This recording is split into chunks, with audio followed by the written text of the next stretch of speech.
ಪ್ರೀತಿಯ ವಿದ್ಯಾರ್ಥಿಗಳೇ, ಈಗಾಗಲೇ ನಾನು 2023 ಮತ್ತು 24ರ SSLC ಇಲಾಖೆಯ ಮಾದರಿ ಪ್ರಶ್ನೆ ಪತ್ರಿಕೆಯನ್ನು ಅಪ್ಲೋಡ್ ಮಾಡಲಾಗಿದ್ದು, ಆ ಒಂದು ಮಾದರಿ ಪ್ರಶ್ನೆ ಪತ್ರಿಕೆಯ ಉತ್ತರಗಳು ಈ ರೀತಿ ಇದೆ. 10ನೇ ತರಗತಿಯ ದ್ವಿತೀಯ ಭಾಷೆ ಕನ್ನಡ ಮಾದರಿ ಪ್ರಶ್ನೆ ಪತ್ರಿಕೆಯ ಉತ್ತರಗಳು. ಮೊದಲನೇ ಒಂದು ವಿಭಾಗದಲ್ಲಿ ಮಲ್ಟಿಪಲ್ ಚಾಯ್ಸ್ ಕ್ವಶನನ್ನು 4 ನೀಡಲಾಗಿದ್ದಾರೆ. ಅದರಲ್ಲಿ ಆದೇಶ ಸಂಧಿಗೆ ಉದಾಹರಣೆಯಾಗಿರ್ತಕ್ಕಂತಹ ಒಂದು ಪದ ಉತ್ತರ ಡಿ ಆಪ್ಷನ್ ಬೆಟ್ಟದಾವರೆ. ಜೋಡಿ ನುಡಿಗೆ ಉದಾಹರಣೆಯಾಗಿರ್ತಕ್ಕಂತಹ ಒಂದು ಪದ ಇಲ್ಲಿ ಹುಲು ಹುಪ್ಪಟೆ. ಬಾಂದಲ ಪದದ ಅರ್ಥ ಆಕಾಶ. ಕರ್ನಾಟಕ ಪದವು ಈ ವ್ಯಾಕರಣಾಂಶಕ್ಕೆ ಉದಾಹರಣೆಯಾಗಿದೆ ಅಂದರೆ ಅಂಕಿತ ನಾಮಕ್ಕೆ ಉದಾಹರಣೆ ಆಗಿದೆ. ನಂತರ ಬರ್ತಕ್ಕಂಥದ್ದು ಒಂದು ವಾಕ್ಯದಲ್ಲಿ ಉತ್ತರಿಸಿ 12 ಪ್ರಶ್ನೆಗಳು ಒಳಗೊಂಡಿರುತ್ತೆ. ವಿಷದ ಬಾಣವು ಮರಕ್ಕೆ ಏಕೆ ತಗುಲಿತು? ಜಿಂಕೆ ಹಾರಿ ತಪ್ಪಿಸಿಕೊಂಡಿದ್ದರಿಂದ ವಿಷದ ಬಾಣವು ಮರಕ್ಕೆ ತಗುಲಿತು. ಹಸಿ ಮಸಿ ಎಂದರೇನು? ಹಸಿ ಎಂದರೆ ಯುದ್ಧ, ಯುದ್ಧ ಎಂದರೆ ಸೈನಿಕರು, ಮಸಿ ಎಂದರೆ ಸಾಹಿತ್ಯ ರಚನೆ ಅಥವಾ ಇಂಕ್. ಶ್ರೇಷ್ಠ ಗುರುವಿನಲ್ಲಿ ಎಂತಹ ಶಕ್ತಿ ಇರುತ್ತದೆ? ಶ್ರೇಷ್ಠ ಗುರುವಿನಲ್ಲಿ ಶಿಷ್ಯರ ಅಭಿಲಾಷೆಗೆ ತಕ್ಕಂತೆ ಜ್ಞಾನ ಕೊಡುವ ಶಕ್ತಿ ಇರುತ್ತದೆ. ಅಂದರೆ ಶಿಷ್ಯರ ಮನಸ್ಸನ್ನು ಅರ್ಥ ಮಾಡಿಕೊಳ್ಳುವ ಒಂದು ಶಕ್ತಿ ಇರುತ್ತೆ ಅಂತ ಇದರ ಅರ್ಥ. ಹಕ್ಕಿಗಳು ಗೂಡು ಕಟ್ಟುವ ಸಾಮರ್ಥ್ಯಕ್ಕೆ ಮಿತಿಯೊಡ್ಡುವ ಅಂಶಗಳಾವು ಅಂದರೆ ಹಕ್ಕಿಯ ಒಂದು ದೇಹ ಸ್ವರೂಪ, ಪರಿಸರದ ವೈಲಕ್ಷಣ್ಯಗಳು, ಬಲಿ ಬೇಟೆ ಸಂಬಂಧಗಳು ಅದರ ಸಾಮರ್ಥ್ಯಕ್ಕೆ ಮಿತಿಯೊಡ್ಡುತ್ತವೆ. ನಮ್ಗೆ ಇಷ್ಟನ್ನು ಬರೆಯೋಕ್ಕಾಗಿಲ್ಲ ಅಂದರೆ ಕೊನೆ ಪಕ್ಷ ಅಟ್ಲೀಸ್ಟ್ ನೀವು ಹಕ್ಕಿಯ ದೇಹ ಸ್ವರೂಪ ಆದರೂ ನೀವಲ್ಲಿ ಬರಿಬೇಕಾಗತ್ತೆ. ಮುಂದೆ ಬರ್ತಕ್ಕಂತಹ ಒಂದು ಪ್ರಶ್ನೆ, ಗುರುರಾಜ ಕರ್ಜಗಿ ಅವರ ಅಂಕಣ ಬರಹದ ಶೀರ್ಷಿಕೆ ಯಾವುದು ಅಂದರೆ ಕರುಣಾಳು ಬಾಬೆಳಕೆ. ಇದು ಕವಿಕೃತಿ ಪರಿಚಯದಲ್ಲೂ ಕೂಡ ಬರುವಂತಹದ್ದು ಆಗಿರುತ್ತೆ. ಥೇಮ್ಸ್ ನದಿ ದಡದಲ್ಲಿರುವ ಜನವಸತಿಯನ್ನು ಲೇಖಕರು ಯಾವುದಕ್ಕೆ ಹೋಲಿಸುತ್ತಾರೆ ಅಂದರೆ ಥೇಮ್ಸ್ ನದಿ ದಡದಲ್ಲಿರುವ ಜನವಸತಿಯನ್ನು ಮುಂಬಯಿಯ ಸಮುದ್ರ ದಂಡೆಗುಂಟ ಇರುವ ಮೆರಿನ್ ಡ್ರೈವ್ನಂತೆ ಅಂದರೆ ಮೆರಿನ್ ಡ್ರೈವ್ಗೆ, ಮುಂಬೈನ ಮೆರಿನ್ ಡ್ರೈವ್ಗೆ ಲೇಖಕರು ಹೋಲಿಸುತ್ತಾರೆ ಅಂತ. ಗೋಪಾಲನು ಹೊಸ ಪಂಚೆಯನ್ನು ಬಯಸಿದ್ದು ಏಕೆ? ಗೋಪಾಲನ ಗೆಳೆಯರು ಬೆಳೆಯುಳ್ಳ ಬಟ್ಟೆ ಹಾಕಿಕೊಂಡು ಹಾಸ್ಯ ಮಾಡುತ್ತಿದ್ದರು ಅಂದರೆ ಅಪಹಾಸ್ಯ ಮಾಡುತ್ತಿದ್ದ ಕಾರಣ ಅವರು ಹೊಸ ಪಂಚೆಯನ್ನು ಗೋಪಾಲನು ಬಯಸುತ್ತಾನೆ. ಬೋಧಿ ವೃಕ್ಷದ ಹಾಡು ಯಾರ ಜೀವನವನ್ನು ಕುರಿತು ತಿಳಿಸುತ್ತದೆ ಅಂದರೆ ಬೋಧಿ ವೃಕ್ಷದ ಹಾಡು ಬುದ್ಧನ ಜೀವನವನ್ನು ಕುರಿತು ತಿಳಿಸುತ್ತದೆ ಅಂದರೆ ಗೌತಮ ಬುದ್ಧನ ಜೀವನವನ್ನು ಕುರಿತು ತಿಳಿಸುತ್ತದೆ. ಯುಗಾದಿಯಲ್ಲಿ ಯಾವ ತಿನಿಸನ್ನು ಹಂಚುವ ಸಂಪ್ರದಾಯವಿದೆ ಅಂದರೆ ಯುಗಾದಿಯಲ್ಲಿ ಬೇವು ಬೆಲ್ಲ ತಿನಿಸನ್ನು ಹಂಚುವ ಸಂಪ್ರದಾಯವಿದೆ. ಅಡಿಗರು ಹಗಲಿರಳು ಯಾವುದಕ್ಕೆ ಹೋರಾಡಬೇಕೆಂದು ಹೇಳುತ್ತಾರೆ ಅಂದರೆ ಅಡಿಗರು ಹಗಲಿರಳು ಹೆಗ್ಗುರಿಗೆ ಹೋರಾಡಬೇಕು ಅಂದರೆ ಒಂದೇ ಗುರಿಗೆ ಹೋರಾಡಬೇಕೆಂದು ಹೇಳುತ್ತಾರೆ. ಮುಂದಿನ ಪ್ರಶ್ನೆ, ಕುಣಿಗಲ್ ಕೆರೆಯ ಅಂದವನ್ನು ನೋಡಲು ಯಾರು ಬಂದರೆಂದು ಉತ್ಪ್ರೇಕ್ಷಿಸಲಾಗಿದೆ? ಕುಣಿಗಲ್ ಕೆರೆಯನ್ನು ನೋಡಲು ಶಿವ ಬಂದ ಅಂತ ಹೇಳಲಾಗುತ್ತದೆ. ಉತ್ತರನು ನಿಟ್ಟೋಟದಲ್ಲಿ ಓಡಿದ್ದು ಏಕೆ? ಬಲವಾದ ಕೌರವರ ಸೇನೆಯನ್ನು ನೋಡಿ ಅಥವಾ ಕೌರವರ ಸೇನೆಯನ್ನು ನೋಡಿ ಉತ್ತರನು ನಿಟ್ಟೋಟದಲ್ಲಿ ಓಡಿದನು. ನಂತರ ಬರ್ತಕ್ಕಂತಹ ಒಂದು ಪ್ರಶ್ನೆಗಳು 2-3 ವಾಕ್ಯದಲ್ಲಿ ಉತ್ತರಿಸಿ 8 ಪ್ರಶ್ನೆಗಳನ್ನು ಒಳಗೊಂಡಿರ್ತಕ್ಕಂಥದ್ದು. ಪುಟ್ಟರಾಜರ ವೇಷಭೂಷಣಗಳು ಹೇಗಿದ್ದವು? ಪುಟ್ಟರಾಜರ ವೇಷಭೂಷಣಗಳು ಹೇಗಿದ್ದವೆಂದರೆ ಶುಭ್ರವಾದ ಬಿಳಿಯ ಉದ್ದನೆಯ ಅಂಗಿ ಅಥವಾ ಬಿಳಿಯ ಉದ್ದನೆಯ ಅಂಗಿ, ಪಂಚೆ, ತಲೆಗೆ ಕೆಂಪು ಪೇಟ ಅಥವಾ ಪಟಗ, ನೊಸಲಲ್ಲಿ ತ್ರಿಪುಂಡ ಭಸ್ಮ ಅಂದರೆ ವಿಭೂತಿ ಭಸ್ಮ ಅಂತ, ಕೊರಳಲ್ಲಿ ರುದ್ರಾಕ್ಷಿ ಮಾಲೆ, ಪಾದಗಳಿಗೆ ಅರಿವೆಯ ಪಟ್ಟಿಕೆ ಇವರ ವೇಷಭೂಷಣಗಳು ಆಗಿದ್ದವು. ಹಕ್ಕಿಗಳು ಗೂಡನ್ನು ಎಲ್ಲೆಲ್ಲಿ ಕಟ್ಟಬಲ್ಲವು? ಹಕ್ಕಿಗಳು ನಭದಲ್ಲಿ ಹಾರಿ ಪರ್ವತಗಳನ್ನು ಏರಿ ಸಾಗರ ದ್ವೀಪಗಳನ್ನು ದಾಟಿ ತಮಗಿರುವ ಅಪೂರ್ವ ಹಾರಾಟ ಶಕ್ತಿಯಲ್ಲಿಂದ ಎಲ್ಲೆಂದರಲ್ಲಿ ಗೂಡು ಕಟ್ಟುತ್ತೆ. ಅಂದರೆ ಸಾಗರ ದ್ವೀಪ, ಗಿರಿಶಿಖರದ ನೆಪ್ತಿ, ಮನುಷ್ಯ ನುಸುಳಲಾರದ ನಿಬಿಡ ಪರ್ವತ ಶ್ರೇಣಿ, ಸೂರ್ಯನ ಬೆಳಕಿಗೂ ಪ್ರವೇಶ ನಿರಾಕರಿಸುವ ಕಗ್ಗತ್ತಲ ಕಣಿವೆ, ರಕ್ತ ಹೆಪ್ಪುಗಟ್ಟಿಸುವ ಶೀತಲ ಧ್ರುವ ಪ್ರದೇಶ, ಹೀಗೆ ಎಲ್ಲವೂ ಕಡೆ ಗೂಡು ಕಟ್ಟುತ್ತೆ. ಒಂದು ಸರಳ ಮಾದರಿಯಲ್ಲಿ ಹೇಳಬೇಕು ಅಂತಂದರೆ ಮರ, ಗಿಡ, ಗೂಡು, ಸಾಗರ, ದ್ವೀಪ ಮುಂತಾದ ಕಣಿವೆ ಮುಂತಾದ ಕಡೆ ಗೂಡನ್ನು ಕಟ್ಟುತ್ತೆ ಅಂತ ಬರೀಬಹುದು. ಮುಂದಿನ ಪ್ರಶ್ನೆ, ಟವರ್ ಬ್ರಿಡ್ಜ್ನ ವೈಶಿಷ್ಟ್ಯತೆ ಏನು ಅಂದರೆ ಸ್ಪೆಷಾಲಿಟಿ ಏನು? ಥೇಮ್ಸ್ ನದಿಯ ಮೇಲೆ 13 ಬ್ರಿಡ್ಜುಗಳಿವೆ. ಅದರಲ್ಲಿ ಈ ಟವರ್ ಬ್ರಿಡ್ಜ್ ಪ್ರಮುಖವಾದದ್ದು. ಲಂಡನ್ ಟವರ್ ಬ್ರಿಡ್ಜ್ನ ವೈಶಿಷ್ಟ್ಯತೆವೇನೆಂದರೆ ಇದು 1000 ಟನ್ ತೂಗುತ್ತದೆ. ಹಡಗುಗಳು ಬಂದಾಗ ಒಂದೆರಡು ನಿಮಿಷದಲ್ಲೇ ಮೇಲಕ್ಕೆದ್ದು ಹಡಗುಗಳು ಹೋಗಲು ದಾರಿ ಮಾಡಿಕೊಡುತ್ತವೆ. ಮುಂದಿನ ಪ್ರಶ್ನೆ, ಚೈತ್ರದಲ್ಲಿ ಹಕ್ಕಿಗಳ ಕಲರವ ಹೇಗಿರುತ್ತದೆಂದು ಕವಿ ಬಸವರಾಜ ಸಾದರ ಅವರು ವರ್ಣಿಸಿದ್ದಾರೆ. ಶಿಶಿರ ಋತುವಿನಲ್ಲಿ ಒಣಗಿದ ಮರಗಳು ಚೈತ್ರ ಮಾಸದಲ್ಲಿ ಚಿಗುರಿ ಬಣ್ಣ ಬಣ್ಣದ ಹೂಗಳು ಅರಳಿ ಪ್ರಕೃತಿಯಲ್ಲಿ ಎಲ್ಲೆಲ್ಲೂ ಹೊಸತನ ಬಂದಿದೆ. ವಸಂತ ಮಾಸ ಪ್ರಾರಂಭವಾಗಿ ಕೋಗಿಲೆಯು ಮಧುರ ಕಂಠದಿಂದ ಇಂಪಾಗಿ ಹಾಡುತ್ತಿದೆ. ಪಕ್ಷಿಗಳೆಲ್ಲ ಉತ್ಸಾಹದಿಂದ ಕೂಡಿದ್ದು ಕೋಗಿಲೆಯ ಮಧುರ ಗಾನದಿಂದ ಹಕ್ಕಿಗಳ ಚಿಲಿಪಿಲಿಯ ಕಲರವಕ್ಕೆ ಮತ್ತೇರಿದೆ ಎಂದು ಕವಿ ವರ್ಣಿಸಿದ್ದಾರೆ. ಇಲ್ಲ ನಿಮ್ಗೆ ಅದು ಬರಲಿಲ್ಲ ಅಂತಂದರೆ ಈ ಕೊರಡ ಕೋನರಿಸಿ ಅಂತ ಹೇಳಿಬಿಟ್ಟು ಒಂದು ಬಹೆಟ್ ಪೋಯಮ್ ಬರುತ್ತೆ. ಕೊರಡ ಕೋನರಿಸಿ ತುದಿಗೆ ಮುಗುಳನಗೆ ಮುತ್ತಿಟ್ಟು, ಆ ಒಂದು ಪದ್ಯ ಇದೆ ಅಲ್ವಾ, ನೀವು ಅದನ್ನು ಕೂಡ ಇಲ್ಲಿ ಜಾಯಿನ್ ಮಾಡಿಕೊಂಡು ಆನ್ಸರ್ನ ಬರೀಬಹುದು. ಮಾನವನ ಬದುಕು ಕರ್ಪೂರದಂತೆ ಇರಬೇಕು ಅಂತ ಹೇಗೆ ಹೇಳ್ತಾರೆ? ಕರ್ಪೂರ ತಾನು ಬೆಂಕಿಯಲ್ಲಿ ಉರಿದರೂ ಬೆಳಕನ್ನು ನೀಡುತ್ತಾ ಮೌನವಾಗಿ ಕರಗುತ್ತಾ ಇತರರಿಗೆ ಸಹಾಯವನ್ನು ಮಾಡುತ್ತದೆ. ದೇವರ ಪೂಜೆಗೆ ಆರತಿ ಬೆಳಗಲು ಪ್ರಮುಖ ಪಾತ್ರ ವಹಿಸುತ್ತದೆ. ಇಷ್ಟಾದರೂ ಯಾವುದೇ ಸದ್ದು ಗದ್ದಲವನ್ನು ಮಾಡದೆ ತನ್ನ ಕಾರ್ಯ ಪೂರೈಸುತ್ತದೆ. ಹಾಗೆಯೇ ಮಾನವರಾದ ನಾವು ಸಹ ಕರ್ಪೂರದಂತೆ ತಮಗೆ ಕಷ್ಟ ಬಂದರೂ ಸಹ ಇತರರಿಗೆ ಸಹಾಯ ಮಾಡಬೇಕು. ತಾನು ಮಾಡುತ್ತಿರುವ ಕಾರ್ಯವನ್ನು ಮೌನವಾಗಿ ಪೂರೈಸಬೇಕೆಂದು ಕವಿ ಹೇಳಿದ್ದಾರೆ.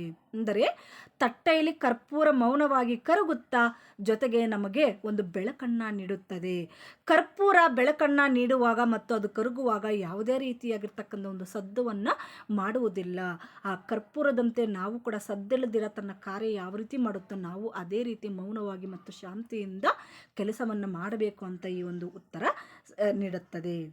ನೆಕ್ಸ್ಟ್ ಬರ್ತಕ್ಕಂಥದ್ದು, ಕುಣಿಗಲ್ ಕೆರೆ ನೋಡುವವರಿಗೆ ಹೇಗೆ ಕಾಣುತ್ತಿತ್ತು ಅಂತ ಜನಪದರು ಹೇಳಿದ್ದಾರೆ.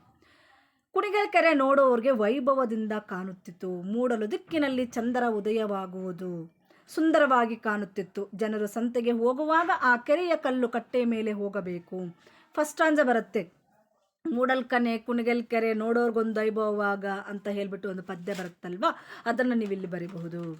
ನೆಕ್ಸ್ಟ್ ಬರ್ತಕ್ಕಂಥದ್ದು, ಕಲ್ಲರ ಗುರು ಪಾಠದಿಂದ ನಾವು ಕಲಿತುಕೊಳ್ತಕ್ಕಂಥ ಒಂದು ವಿಚಾರಗಳೇನು?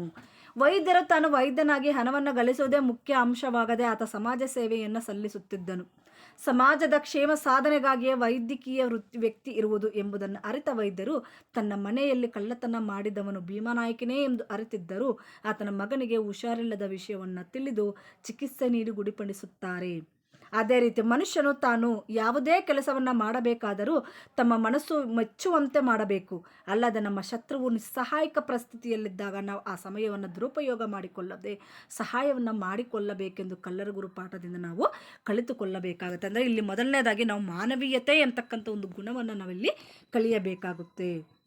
24ನೇ ಪ್ರಶ್ನೆ ಮತ್ತು ಕೊನೆಯ ಪ್ರಶ್ನೆ, ಮನುಕುಲದ ಭವ್ಯ ಬದುಕು ಯಾವ ರೀತಿ ಅರಳಬೇಕೆಂದು ಕವಿಯತ್ರಿ ಹೇಳಿದ್ದಾರೆ? ತೆಂಗು ತಾರೆಗಳ ನಾಡಿನಲ್ಲಿ ಬೆವರ ಹನಿಯ ಶಾಲೆಯಲ್ಲಿ ಜೀವ ಅಮೃತವಡಗಿದೆ. ಜೀವವನ್ನು ಹಿಂಡಿ ಒಡಲನ್ನು ಹಿಂಡಿ ತೈಲ ಧಾರೆಯ ಒಮ್ಮೆ ಬರಳಿ ಹೊಂಗೆ ಹಿಪ್ಪೆ ಜೀವ ಮೇಳ ನಡೆಯಲಿ ನಾಳೆ ಎಂಬ ಚಪ್ಪರದ ಕೆಳಗೆ ಮನುಕುಲ ಭವ್ಯ ಬದುಕು ಮೊಳಕೆಯ ಒಡೆಯಲಿ ಭವ್ಯವಾದ ಬದುಕು ಅರಳಲಿ ಎಂದು ಕವಿಯತ್ರಿ ಹೇಳಿದ್ದಾರೆ. ಮುಂದಿನ ಪ್ರಶ್ನೆ 25ನೇ ಪ್ರಶ್ನೆ ಸಂಖ್ಯೆ, ಕವಿಕೃತಿ ಪರಿಚಯ. CPK ಕೃಷ್ಣಕುಮಾರ್ ಅವರು. CPK ಕೃಷ್ಣಕುಮಾರ್ ಅವರು 1939ರಲ್ಲಿ ಚಿಕ್ಕನಾಯಕನಹಳ್ಳಿಯಲ್ಲಿ ಜನಿಸಿದರು. ಇವರು ಬರೆದಿರ್ತಕ್ಕಂತಹ ಕೆಲವೊಂದು ಕೃತಿಗಳಲ್ಲಿ ತಾರಾಸುಖ ಮತ್ತು ಬೊಗಸೆ ಕೂಡ ಮುಖ್ಯವಾಗಿರುತ್ತೆ. ಇವರಿಗೆ ಬಸವಶ್ರೀ ಮುಂತಾದ ಪ್ರಶಸ್ತಿಗಳು ಕೂಡ ಇವರಿಗೆ ಸಂದಿದೆ. ನಿಮಗೆ ಫುಲ್ ಆನ್ಸರ್ ಬೇಕಾದರೆ ಇಲ್ಲಿ ಇವಾಗ ನೀವು ಓದ್ಕೋಬೋದು ಮಕ್ಕಳೇ. ನಾನು ಶಾರ್ಟಾಗಿ ಹೇಳ್ಕೊಂಡು ಹೋಗಿದ್ದೀನಿ. ಮುಂದೆ ಬರ್ತಕ್ಕಂಥದ್ದು ಸಾರಾಂಶವನ್ನು ಬರೀರಿ ಅಂತ. ಕಾಡು ತುಂಬ ಪ್ರೀತಿ ಹೋಳಿಯು ಕೋಡಿಯಂತೆ ಹರಿಯಿತು, ಗೂಡಿನಲ್ಲೂ ಹಾಡು ಕಟ್ಟಿ ಹೊಸರಾಗ ಕೇಳಿತು. ಇದು ಒಂದು ಬೋಧಿ ವೃಕ್ಷದ ಹಾಡಿನಿಂದ ಬರ್ತಕ್ಕಂಥ ಒಂದು ಪದ್ಯದ ಸಾರಾಂಶವನ್ನು ಇಲ್ಲಿ ಬರಿಬೇಕಾಗತ್ತೆ. ಮೊದಲನೇದಾಗಿ ಪದ್ಯ ಬೋಧಿ ವೃಕ್ಷದ ಹಾಡು, ಬರೆದವರು ಡಾಕ್ಟರ್ ಬಸವರಾಜ ಸಬರದ. ಮುಂದೆ ಈ ಪದ್ಯವನ್ನು ಡಾಕ್ಟರ್ ಬಸವರಾಜ ಸಬರದ ಅವರು ಬರೆದಿರುವ ಪದಕಟ್ಟಿ ಹಾಡನ ಎಂಬ ಕವನ ಸಂಕಲನದಿಂದ ಆಯ್ದ ಬೋಧಿ ವೃಕ್ಷದ ಹಾಡು ಎಂಬ ಪದ್ಯದಿಂದ ಆರಿಸಲಾಗಿದೆ. ಇದರ ಒಂದು ಭಾವಾರ್ಥವನ್ನು ನೀವು ಇಲ್ಲಿ ಕೆಳಗಡೆ ಬರಿಬೇಕಾಗತ್ತೆ. ಮುಂದೆ ಬರ್ತಕ್ಕಂಥದ್ದು ಅಲಂಕಾರ. ಕೌರವರ ಸೇನೆಯು ಸಾಗರದಂತೆ, ಅಲ್ಲಿ ಅಂತೆ ಅಂತ ಬಂದಿರೋ ಕಾರಣ ಅದು ಉಪಮಾ ಅಲಂಕಾರ. ಲಕ್ಷಣ ಒಂದು ಮತ್ತೊಂದೆಡೆ ಇದೆ ಎಂದು ಹೋಲಿಸಿ ವರ್ಣಿಸುವುದನ್ನು ಉಪಮಾ ಅಲಂಕಾರ ಎನ್ನುತ್ತೇವೆ. ಉಪಮೇಯ ಬಂದು ಕೌರವರ ಸೇನೆ, ಉಪಮಾನ ಬಂದು ಸಾಗರ. ಉಪಮಾ ವಾಚಕ ಅಂತೆ, ಸಮಾನ ಧರ್ಮ ವಿಶಾಲವಾಗಿರುವುದು. ಸಮನ್ವಯ ಏನು ಬರುತ್ತೆ ಇಲ್ಲಿ? ಕೌರವರ ಸೇನೆ ಎಂಬ ಉಪಮೇಯವನ್ನು ಸಾಗರ ಎಂಬ ಉಪಮಾನಕ್ಕೆ ಅಂತೆ ಎಂಬ ಉಪಮಾವಾಚಕದ ಮೂಲಕ ವಿಶಾಲವಾಗಿರುವುದು ಎಂದು ಸಮಾನ ಧರ್ಮವನ್ನು ಹೇಳಿ ಹೋಲಿಸಿ ವರ್ಣಿಸುವುದರಿಂದ ಇದು ಉಪಮಾವಲಂಕಾರವಾಗಿದೆ. ಮುಂದೆ ಬರ್ತಕ್ಕಂಥದ್ದು ಗಾದೆ ಮಾತುಗಳು. ಬೆಳೆಯುವ ಸಿರಿ ಮೊಳಕೆಯಲ್ಲಿ ಅಂತಕ್ಕಂಥ ಒಂದು ಗಾದೆಯನ್ನು ಕೊಟ್ಟಿದ್ದಾರೆ. ಅದರ ಜೊತೆಗೆ ಇನ್ನೊಂದು ಗಾದೆ, ಕೂಡಿ ಬಾಳಿದರೆ ಸ್ವರ್ಗ ಸುಖ ಎಂತಕ್ಕಂಥ ಇನ್ನೊಂದು ಗಾದೆಯನ್ನು ಕೊಟ್ಟಿದ್ದಾರೆ. ಎರಡರಲ್ಲಿ ಯಾವುದಾದ್ರೂ ಒಂದು ಗಾದೆಯನ್ನು ನೀವಲ್ಲಿ ಬರೆಯಬಹುದಾಗಿರುತ್ತದೆ. ಮುಂದೆ ಬರ್ತಕ್ಕಂಥದ್ದು ಬಂದು ಸಂದರ್ಭ ಸಹಿತ ವಿವರಿಸಿ. ಇಂತಹ ವನಮರದಲ್ಲಿ ಏಕೆ ವಾಸ ಮಾಡುತ್ತಿದ್ದೀಯಾ? ಈಗಾಗಲೇ ನೀವು ಪರೀಕ್ಷೆಗೆ ತಯಾರಿಯನ್ನು ನಡೆಸಿರ್ತೀರಾ. ಇದು ವನಮರದ ಗಿಳಿ ಎಂಬ ಪಾಠದಿಂದ ಹಾರಿಸಲಾಗಿದೆ. ಆರಾಮಿತ್ರ ಅವರು ಬರೆದಿರ್ತಕ್ಕಂಥ ವನಮರದ ಗಿಳಿ ಎಂಬ ಪಾಠದಿಂದ ಹಾರಿಸಲಾಗಿದೆ. ಇದರ ಒಂದು ಸಂದರ್ಭವನ್ನು ನೀವಿಲ್ಲಿ ನೋಡಬಹುದು. 30ನೇ ಪ್ರಶ್ನೆ ಸಂಖ್ಯೆ, ನೀವೇ ಕಾಫಿ ಹಾಕಿಕೊಳ್ಳಿ ಆಮೇಲೆ ಕುಳಿತು ಮಾತನಾಡೋಣ. ಇದು ಕಾಫಿ ಕಪ್ಪು ಎಂಬತಕ್ಕಂಥ ಒಂದು ಪಾಠದಿಂದ ಹಾರಿಸಲಾಗಿದೆ ಅಂತ ಹೇಳಿಬಿಟ್ಟು ನಾನು ಹೇಳ್ತೀನಿ. ಮತ್ತು ನೀವು ಇವಾಗಲೇ ಪ್ರಾಕ್ಟೀಸ್ ಮಾಡೋದ್ರಿಂದ ನಾನು ಇದಕ್ಕೆ ಹೆಚ್ಚಿನ ಒಂದು ಇದನ್ನು ಟೈಮನ್ನು ನಾನು ಕೊಡ್ತಾ ಇಲ್ಲ. ಇಲ್ಲಿ ನೀವು ಓದ್ಕೊತೀರಾ ಅಂತ ಒಂದು ಇದು. ಮುಂದಿನ ಪ್ರಶ್ನೆ ಸಂಖ್ಯೆ 31, ಆ ಗೋಪಾಲ ಕೊಡಬೇಕು ನಾವು ಉಣ್ಣಬೇಕು. ಕುವೆಂಪು ಅವರ ನನ್ನ ಗೋಪಾಲ ಎಂಬ ಪಾಠದಿಂದ ಹಾರಿಸಿರ್ತಕ್ಕಂತಹ ಒಂದು ಸಂದರ್ಭ ಇದಾಗಿದೆ. ಒಂದು ಜೀವನಕ್ಕೆ ಏಕೆ ಹಲವು ಸಾಧ್ಯಗಳು, ಗುರಿ ಅಂತಕ್ಕಂತಹ ಒಂದು ಪದ್ಯದಿಂದ ಗೋಪಾಲಕೃಷ್ಣ ಅಡಿಗ ಅವರು ಬರೆದಿರ್ತಕ್ಕಂತಹ ಒಂದು ಸಂದರ್ಭ ಇದಾಗಿದೆ. ಮುಂದಿನ ಪ್ರಶ್ನೆ, ಎಮ್ಮರಮನೆಯ ನಾರಿಯರೇ ಸಾಕು. ಈ ಒಂದು ಕುಮಾರವ್ಯಾಸ ಅವರ ನಿಟ್ಟೋಟದಲ್ಲಿ ಹಾಯ್ದನು ಬಿಟ್ಟ ಮಂಡೇಲಿ ಅಂತಕ್ಕಂಥ ಒಂದು ಪದ್ಯ ಭಾಗದಿಂದ ಇದನ್ನು ಆರಿಸಿಕೊಳ್ಳಲಾಗಿದೆ. ಮುಂದಿನ ಪ್ರಶ್ನೆ, ನೀರ ಕಂಡಲ್ಲಿ ಮುಳುಗುವರಯ್ಯ, ಮರಣ ಕಂಡಲ್ಲಿ ಸುತ್ತುವರಯ್ಯ, ಬತ್ತುವ ಜಲವ ಒಣಗುವ ಮರಣ, ಮೆಚ್ಚಿದವರು ನಿಮ್ಮನ್ನೆತ್ತ ಬಲ್ಲರು ಕೂಡಲ ಸಂಗಮ ದೇವ. ಇನ್ನೊಂದು ಕಡೆ, ಮರವಿದ್ದು ಫಲವೇನು ನೆಳಲಿಲ್ಲದನ್ನಕ್ಕ, ದನವಿದ್ದು ಫಲವೇನು ದಯವಿಲ್ಲದನ್ನಕ್ಕ, ರೂಪಿದ್ದು ಫಲವೇನು ಗುಣವಿಲ್ಲದನ್ನಕ್ಕ. ಇಲ್ಲಿ ಅಕ್ಕ ಮಹಾದೇವಿಯವರ ಒಂದು ಪದ್ಯವನ್ನು ಬರುತ್ತೆ. ಈ ಎರಡರಲ್ಲಿ ಯಾವುದಾದ್ರೂ ಒಂದವನ್ನು ನೀವಿಲ್ಲಿ ಬರಿಬೇಕಾಗತ್ತೆ. ಮುಂದೆ ಬರ್ತಕ್ಕಂತಹ ಒಂದು ಪದ್ಯ ಬಂದು ಮೇನ್ ಬಂದು 8-10 ವಾಕ್ಯದಲ್ಲಿ ಇಲ್ಲಿ ಹಸಿ ಮಸಿ ಕೃಷಿ ಲೆಸನ್ ಬಗ್ಗೆ ಕೇಳಿದರೆ, ಹಸಿ ಮಸಿ ಕೃಷಿ ಲೆಸನ್ನಿಂದ ನಿಮ್ಗೆ ಏನೆಲ್ಲ ವಿಚಾರಗಳು ಗೊತ್ತಿರುತ್ತೋ ಆ ಎಲ್ಲ ವಿಚಾರಗಳನ್ನ, ಆ ಎಲ್ಲ ವಿಷಯವನ್ನು ನೀವಿಲ್ಲಿ ಬರಿಬೇಕಾಗತ್ತೆ. ಮುಂದಿನ ಒಂದು ಪ್ರಶ್ನೆ, ಗದ್ಯ ಭಾಗವನ್ನು ಓದಿಕೊಂಡು ಉತ್ತರಗಳನ್ನು ಫೈಂಡ್ ಔಟ್ ಮಾಡ್ತಕ್ಕಂಥದ್ದು. ನೆಕ್ಸ್ಟ್ ಬರ್ತಕ್ಕಂತಹದ್ದು ಪ್ರಬಂಧ ವಿಷಯವನ್ನು ಬರೀತಕ್ಕಂಥದ್ದು. ಇಲ್ಲಿ ಜನಸಂಖ್ಯಾ ಸ್ಫೋಟ ಅಂತ ಹೇಳ್ಬಿಟ್ಟು ಕೊಟ್ಟಿದ್ದಾರೆ.